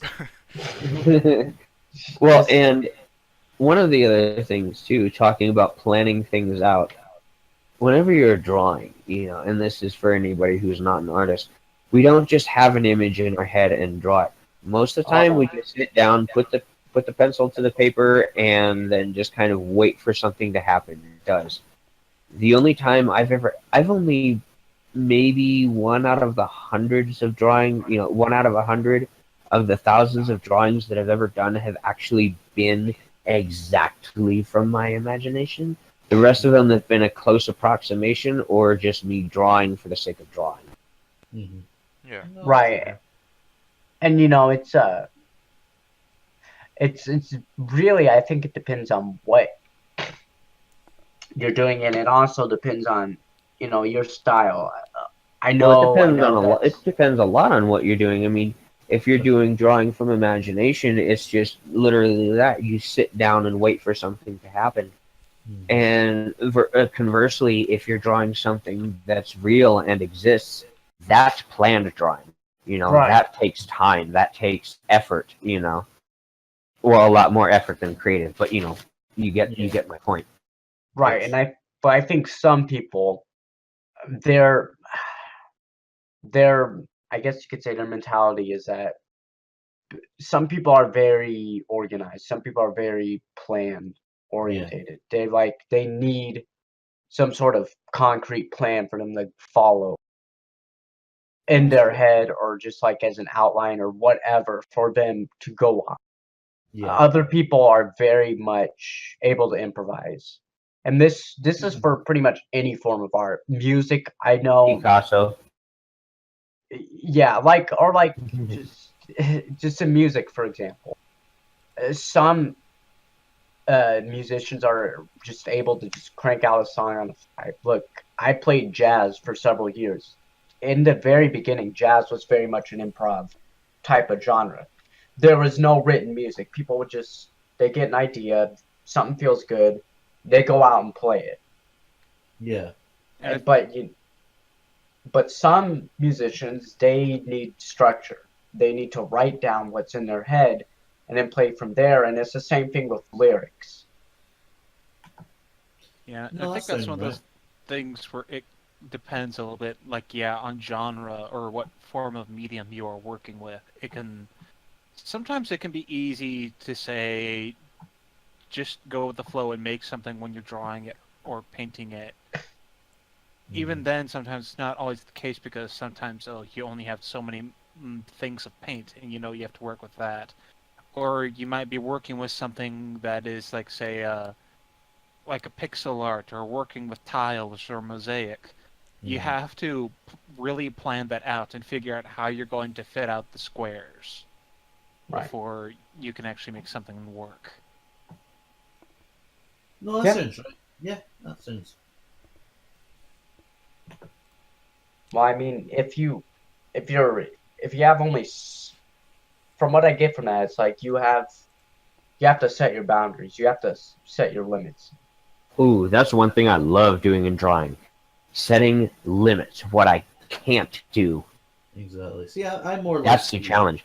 See, exactly. And it's so funny, too, because you see, oh, this is a drawing challenge. We challenge you to draw this, and I'm sitting there thinking, why? I know hundreds of thousands of artists who can draw this. Why not, rather than giving a drawing challenge, okay, we want you to draw this, why don't you give a drawing challenge saying, okay, we want you to draw this, but you can't do or use this in your drawing at all. See, that's more interesting. That's more creative. Oh, yes, and it forces you to think. And honestly, I think that's really a more constructive way of just saying, okay, you need to draw this, or you need to write this, or you need to do this. It really, because you come in, you have an idea, right? Mm-hmm. But now they're putting limits in there, and that's really a good, I guess you could say it's a good pedagogical tool, because now you're really forcing the participant, the student, whatever, to have to get outside their normal bounds. They have to find alternatives to what they may be comfortable with that they can use that will work with to get what they want. Yes. Yeah, that sounds right. But you know, there's one thing I've never really liked putting limits on myself. I always kind of like to explore and see what I can and can't do, and then keep exploring what I can't do until I can. And maybe I never will be able to do certain things. It doesn't stop me from trying just because, you know, I enjoy it. Right, but I think what I'm getting at was that, you know, some people are very specific. They only keep to a very limited range of what they do. They only do very certain things. Yeah. And that guy only ever used to draw heads for the longest time. Right, and being fetish. Yeah, that's some sort of psychological thing that happens. Tell me about your childhood. Yeah. Well, it was the only thing I knew how to draw, and the only thing I felt like practicing drawing. And let's be honest, there are 5 million how to draw anime head tutorial out there. That is true. Yeah. Yeah. Okay, what's next? We don't really have a next topic per se. What about Mr. 101's last little question? You crossed it out, you can still ask it. Flair, why are you such a lovable cunt? Do you know what? Because I think I say outrageous things. I know, fucking shocking horror at that, but I say outrageous things, but there's no malice behind it. When I'm probably one of the more likable shit-stirrers in thing. Though, for all I know, I could be fucking generally despised, but most people seem to like me. Because even though, like, for example, I mean, even though, you know, I'm an asshole, I'm always kind of happy to sort of hang out with people. I'm always happy to do stuff. I mean, I've done more than fucking my fair share of, like, 3 art commissions because someone's came to me and said, hey, you know, would you be willing to do this? And I go, yeah, fuck it, I'll do it for free. Which maybe doesn't make me the most, you know, this doesn't bring me in the most cash, but I enjoy doing that. Yeah, that's good. Yeah. That's pretty much the extent of it. Another thing is probably because being Scottish and given how few of us there are in the world, you know, we're funny. Well, I think we're just naturally funny because of the accent, our experiences, and so on. You make it sound as if the Scottish people are being hunted by worldwide comedians to eliminate the threat. Yeah, they're being hunted by the English, isn't that right, Alex? Yeah. Isn't that true? But the thing is, I think it's Britain as a whole. I think each part of Britain, you know, because we've been through so much shit, is you grow a sense of humour as a result. You have to. I mean, it's a coping mechanism otherwise. and that just sort of gets passed on. I was going to generation say, generation. Flair, I don't know if any of the Americans here will know who he is, but you really remind me of Frankie Boyle. Oh, yeah, Frankie Boyle. Yeah, I've seen him and I've met him a couple of times. Yeah. No, he's a But- comedian who got in a lot of trouble. He says lots of He shocking constantly jokes. gets into a lot of fucking trouble. Yeah. About autistic people and Like- about... Oh, but the thing is, I mean, his method is, I mean, I have rules to my humour, is that humour, like, there shouldn't be any exceptions. And what I mean by that is, you should be allowed to joke about whatever you want, but be Right. tasteful about it. That means, yeah, you can make 9/11 jokes, make fucking Holocaust jokes, being, the same as chimpanzee, sort of racist jokes. It doesn't matter. What matters is if you target someone specifically and you get people to gang up on him. I think that's when you become a bit of a prick, and that's something I disagree with Frankie Boyle's sort of design of humor. I think humor should be inclusive. It should be you target a group, or if you're roasting someone, don't be spiteful or nasty about it. Be funny. No, like at BabsCon, at the panel, I roasted Enigma up there. Mm-hmm. Doesn't But- take much, mate. No, but it's like, okay, here's the thing. Dark humor is honestly, humor itself is kind of a catharsis, I guess you could say. It's really our way of making light of really dark events. That's why, we have such dark humor, and oftentimes, the funniest shit, it's really offensive, it's really stereotypical, but it's sort of a reflective of reality, or it's about true events. There's all sorts of controversy. Mm-hmm. Look, one of my favorite skits was done by Chris Rock, and it's called Black People versus Niggas. And basically, Oh, yeah. yes, and he just basically deconstructs the whole stereotypes behind black people, and it's funny as shit. Mm-hmm. And and they did an interview with him afterwards, about a year or so afterwards, and he said, that was based upon his experiences, that was based upon what he saw, what he heard, and it's just, to him it was kind of just a release mechanism.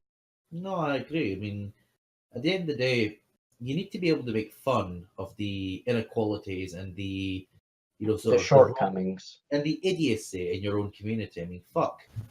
I won't deny for a second that there are some very, very stupid Scottish people. Trust me. I mean, that's sort of the thing. I'm surprised half the people in my fucking town can spell their own name. Dude, look, I live in a city that's filled with what we call Okies. They came over from Oklahoma. Rav knows about where I live, and where I live has been the butt of jokes. A lot of rednecks, blah blah blah. And I also grew up in the South, so when I was a kid. So yeah, I totally get white trash jokes, redneck jokes, like. But my argument is that people shouldn't just be allowed to do, like, for example, it seems to be a thing where, like, certain people can joke about certain things and other people can't. I think all comedians and all people should be allowed to joke about everything. Because regardless, we can go into the whole, but slavery and this is really bad, this is why, and sort of disparity towards blacks by whites, which was true. That's why white people shouldn't be allowed to. But no, those things happen. Oh, no. It is not whitewashing anymore. It is blackwashing, because apparently only blacks were slaves. Well, the thing is, obviously we don't want to get to this subject because it gets a bit down. But I mean, the Irish. I mean, during the height of slavery, there were twice as many Irish slaves sold to both Africa and America as there were blacks.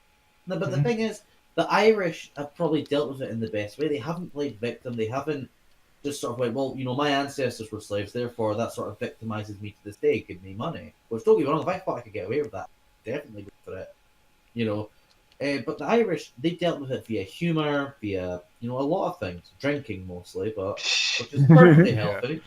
But humour, I think, is the best way to deal with these sort of things. If you laugh at the stupidity of people back then, and even now, if you laugh, I mean, the thing is, I know a guy, I have a friend who's black, and we constantly rip the piss out of the ghetto mentality because it is a walking stereotype, and these people are ridiculous. I mean, regardless what you say, it's racist. Well, here's the thing: when you have two fully grown men, fucking swinging punches at each other over a fucking dollar, whilst a crowd of people whoop and holler them on. I mean, that's idiocracy, sort of at its fucking core. But we see that in all races, and I think people should be allowed to make fun of the idiots in all races. Oh yeah, I mean, and especially idiocy knows no bounds. No, it doesn't. And doesn't I know think race, gender, or and that's why my favorite comedians have always been the ones that go out. They just go out and they make fun of it. They'll get very offensive.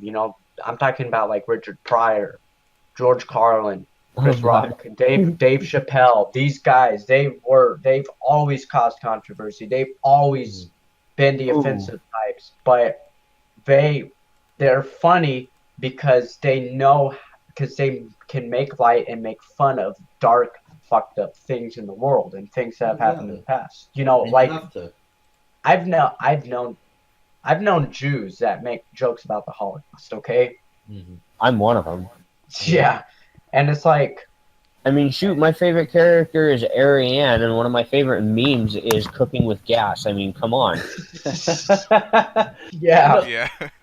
At the end of the day, when you can laugh at the atrocities, I mean, Blackadder, I think, is probably a perfect example. I mean, that got slated because it used, obviously, it took the piss out of the war, and a lot of people thought it was them saying, the people who died in the war, that's what was funny, but it was more laughing at the circumstances of them. It's like Operation Certain Death, Operation, Certain Slaughter and Massacre and all this stuff. And it was like, that was what happened. These young men were sent off to fight, and a lot of them were pretty much just fucking, meat for the grinder. Yeah. Their whole job was just to die so they could capture fucking pointless shit. There's a reason cannon fodder is a term. Exactly. But here's a good one. Cannon fodder.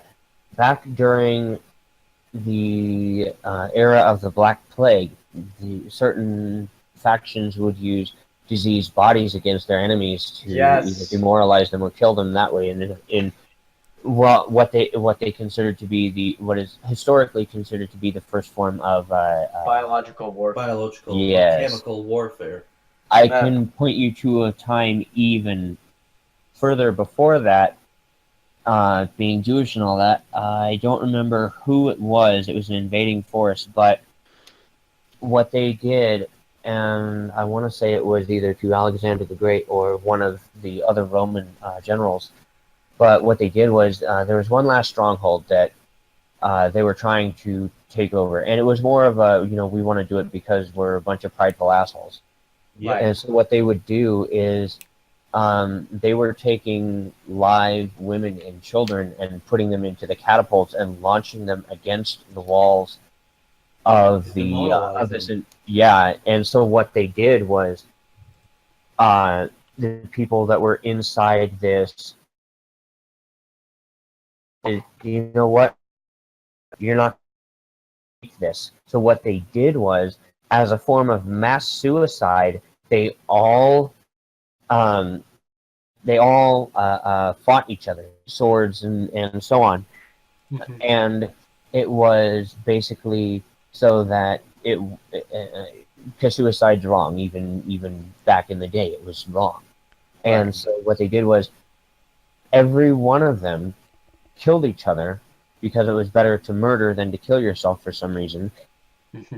It was the last guy left alive that had to commit suicide, and at that point it was a point of honor and a big fuck you to the Roman general, saying, you never took this. We never gave up. You never took this. We couldn't win, but you still didn't take it. Right. And really fucked up shit. We get some very interesting debates, don't we? What did this come from? I saw Lovable Camp. I watched a movie with my parents on Hacksaw Ridge, and supposedly it's fairly accurate. I don't know how much so, but my dad is a World War II history buff, and he told me that at least this part was accurate. Was the Japanese would fake surrender. They would hold up like a makeshift white flag, and the Americans would go there, and the commander would commit seppuku. The commander would commit seppuku, and then the soldiers, what they would do is, instead of surrender, they would basically just suicide bomb in essence. They would like pull out their grenades and try and blow themselves up along with the Americans whilst they were faking surrender. Jeez. Amazing what you'll do. Well, because in Japanese culture, surrendering is just not a thing they did. No. They were not known for surrender. Nope. Well, it was considered highly dishonorable. I'm not sure if it was religiously dishonorable, but I know that it was societally unacceptable. Correct, and that's why, they. If you just look at how the Japanese fought in World War II, they, especially Yamamoto knew, but I think a lot of them sort of realized, yeah, we're gonna lose this, but fuck it, we're gonna take out as many of them as we can. Yeah. Well, I mean, that's the best way to go down. I mean, if you really...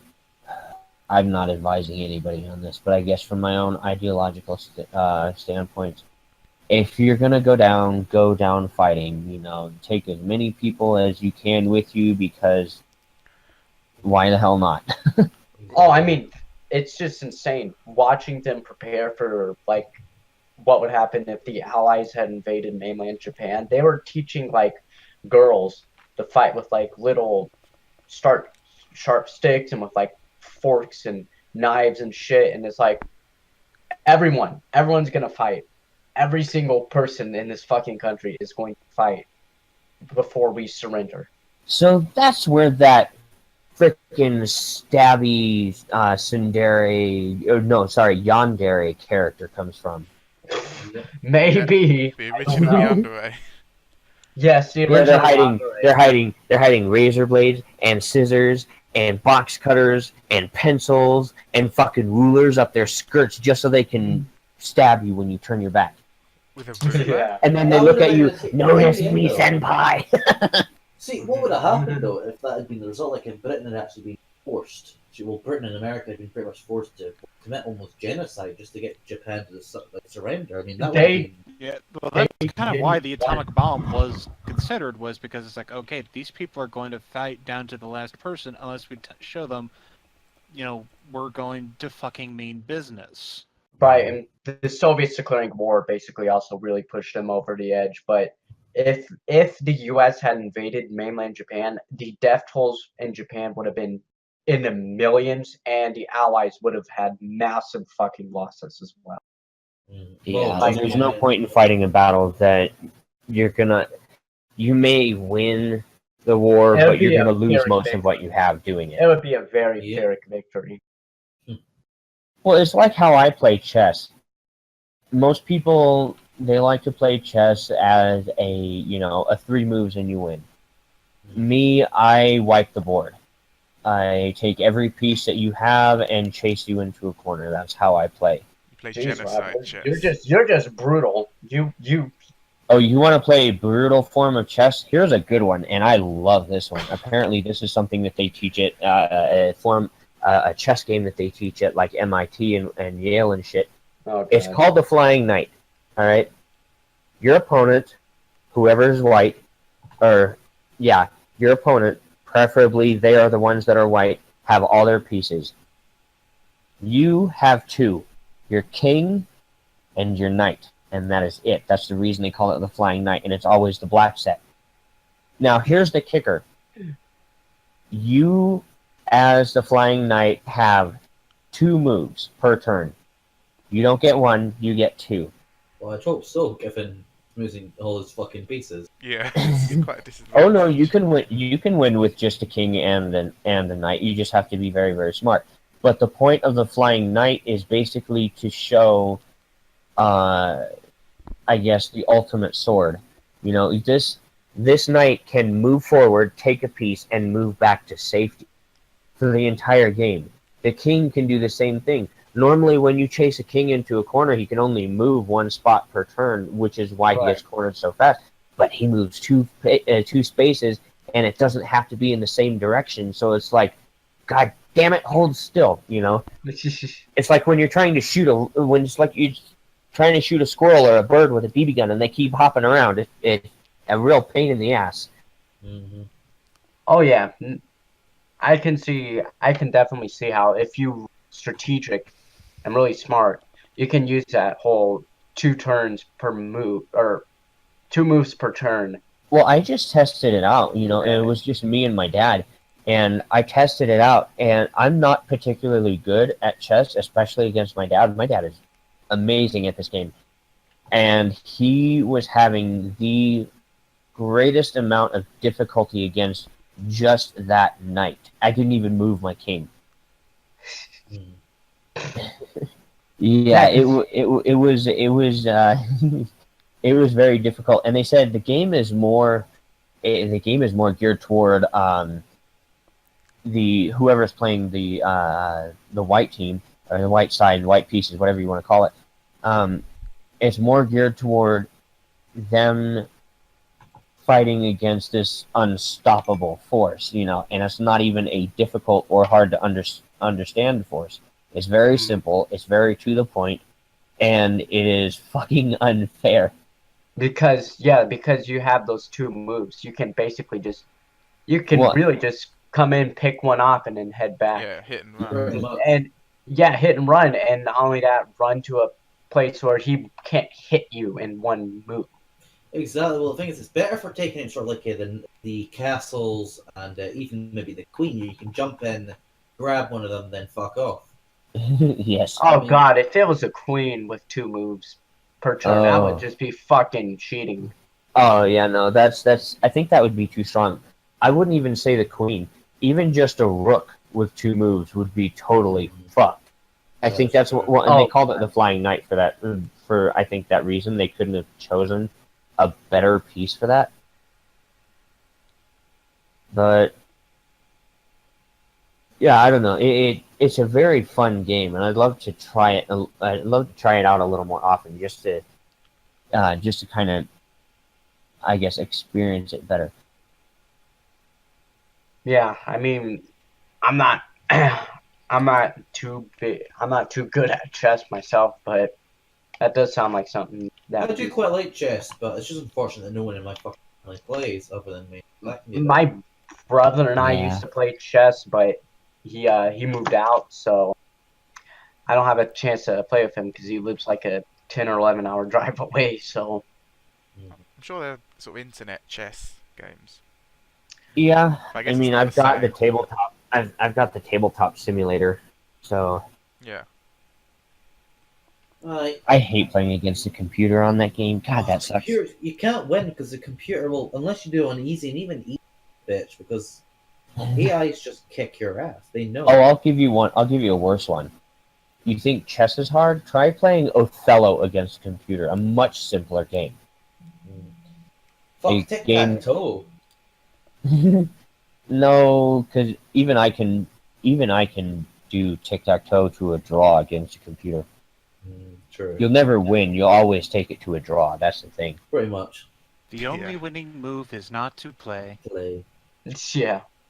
Oh god, that was a good Do you know what the worst ones were? When I used to play Assassin's Creed Black Flag, there were like 3 games you could play, and I could never fucking win them because the AIs were too good. Yeah. So speaking of games and not video games, what other types of games do the lot of us like to play? Checkers, chess, everything. This kind of tips back into video games a little bit sometimes just because of the easily accessible format, but I enjoy collectible card games. Like, I've been enjoying the Pokemon trading card game. You're a brony and you don't have the Pony collectible card game? Yeah, Rav has loads of them. For shame. Yeah. What do you think I am? Some kind of nerd? No, I think you're gay. Oh, uncalled Bitch, for. I might be. What are you? I bet you kiss girls, you faggot. Yeah. And I fucking love it. I have seen that Brad's in a stores from time to time, but I've never really gotten the gumption to actually buy it.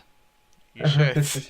Well, I can tell you right now, it's at, I think, 8 sets. So you figure anywhere you're gonna pay anywhere from as little as $40 all the way up to almost $100 per set. I've bought multiple of them, so I'm like $1,500 deep into this thing. See, I used to enjoy card games. I used to play Yu-Gi-Oh, but just the moment they started bringing it the XYZs and all that shit, I just lost interest. It was like every month they were bringing it like a new fucking type, and then you had to pretty much reset your entire fucking deck, spend hundreds to get the cards that are up to date and all that shit. And it's like, oh god, yeah. God, I remember when Exodius was like OP as fuck, and I was in Boy Scouts, and I went over to a guy's house for like a meeting or something, and he just had the entire Exodius thing out there, and I was just jealous as hell because my brother and I used to play the shit out of you growing up, and like we always tried to figure, okay, did we get Exodius with this? Did we get Exodius with this? Exodius or Exodia? Was it Exodia or Exodius? It's Exodia. Exodia. Yeah, what the hell are you talking about? Oh. Exodius, fans another card. Just shows you how long it's been since I played it. I actually have the Exodia set. So I think that might be. Famous Faggotry says, we all know Flair just loves golf because being Scottish and all. Well, he can fuck off. No, not really. That's all we do. We just play golf and eat, Mars pie, fried, drink. You can't be a man until you've had the haggis. And you not bad that stuff. I like it. And you just play bagpipes. Yeah. Oh yeah, no. I don't think they were if they don't have bagpipes, they just go out and they slay a goat and then they hollow out their skin and shit. Blow into it and hope that it makes sound. Oh god. Sheep intestine condoms is what they use. Yeah, well, at least we were using protection. Willy Bully and Little Bo Peep. And you listen to the Pretender sheep. And you just listen to your Pretenders albums. Okay. Well, this got fucking racist the hell of a quick. Yeah, we're going to turn on you now. We're just going to abuse you for the last 5 minutes. Oh, yeah. Hey, racism comes from my geography, so... Yeah, we never know when we might get another chance to make fun of a Scotsman.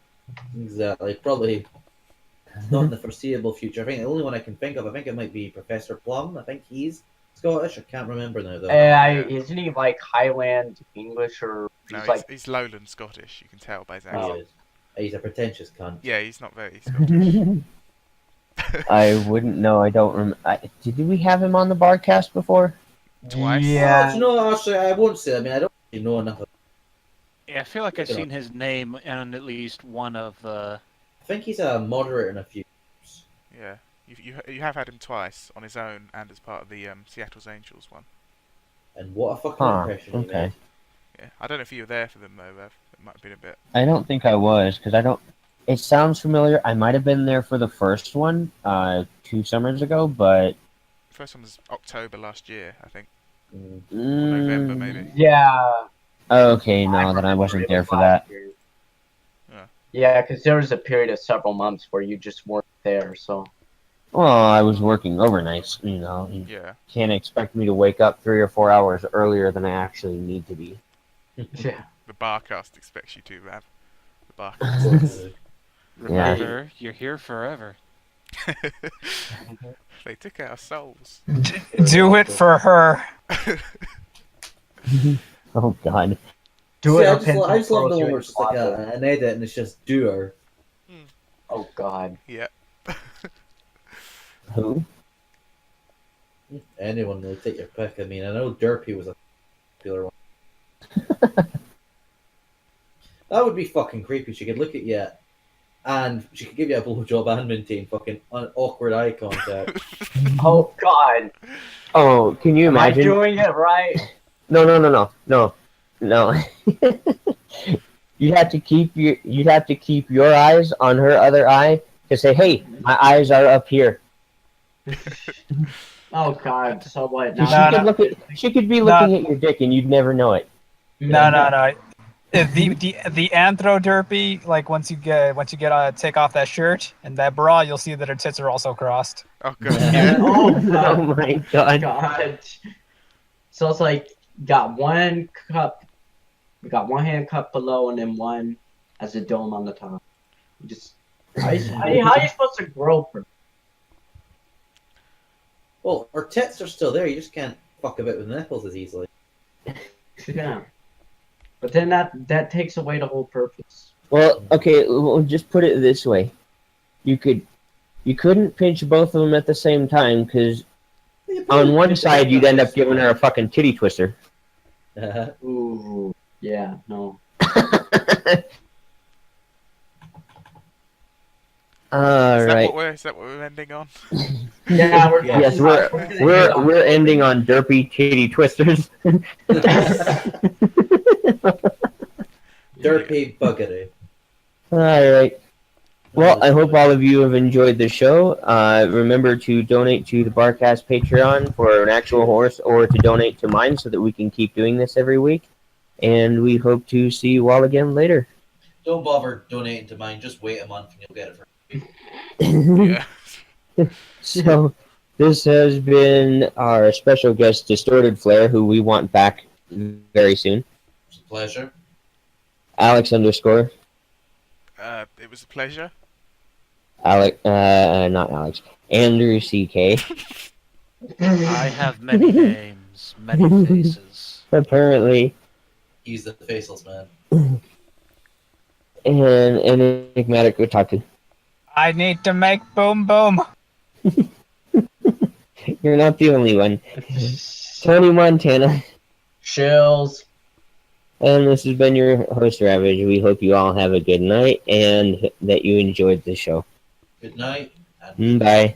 Did you just say that? And Did you please just say that? subscribe to the Barcast. Did you just say that this was horseradish, Ravage? Is that No. I